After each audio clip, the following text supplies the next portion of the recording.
I just want to show you one of the pads at the breakdown, just in case we run out of time, because I think I did want to walk through this because you might find it interesting. So this is a pad at the breakdown.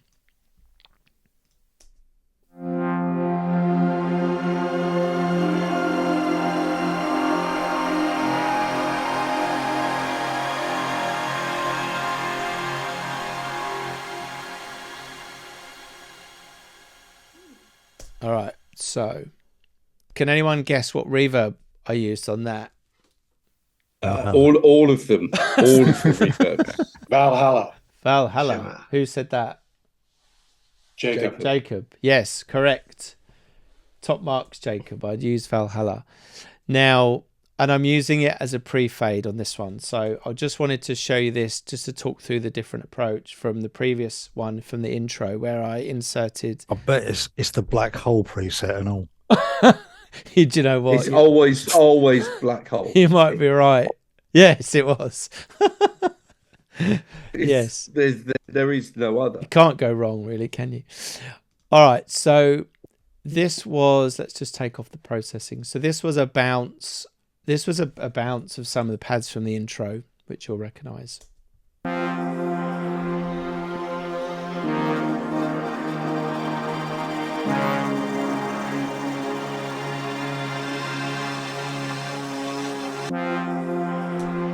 All right, so there was the main pad and there was a couple of layers there as well. So this is the first time I've actually used this processing on a synth, and I really liked the results. So I'm going to do a lot more of it, but I'm using Sound Toys Effects Rack.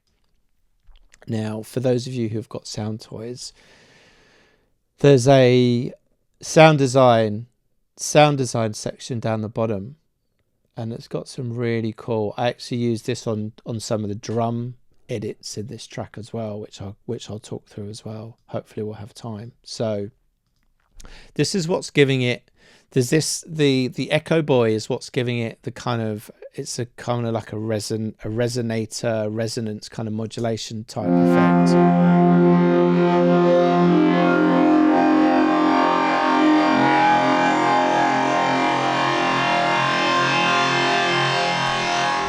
So I really like that sound, and I think it's mainly this. That's that electro resonance that I really liked about the feel of it.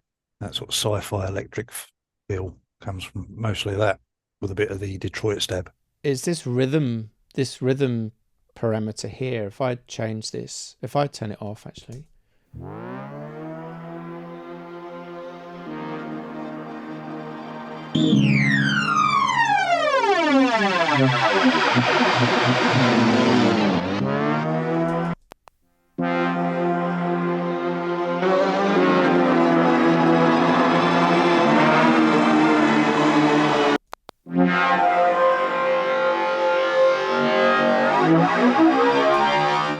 So that's pretty cool. I'd love to mess around with that on some basses at some point. You can imagine, like, somewhere between a flange and a comb filter, isn't it? Quite like it. Can imagine using that in conjunction with a filter and some distortion. I reckon you get some really cool sounds out of that. All right, so that's doing the main work there, and then I've got a bus here, which is bus 76. I'll just click on it and you'll notice that the channel on the right has changed to show us bus 76. I've got this set to pre-fade as before, turn this right down, and so now all we're going to hear is this channel. And on this channel, I've just done some EQing before the reverb, which is a benefit of having your effect on a return. You can EQ before or after, depending on what you want to do. So I just did a bit of an EQ. And we've got Valhalla, got the feedback up pretty high, which is giving it that big open sort of sound.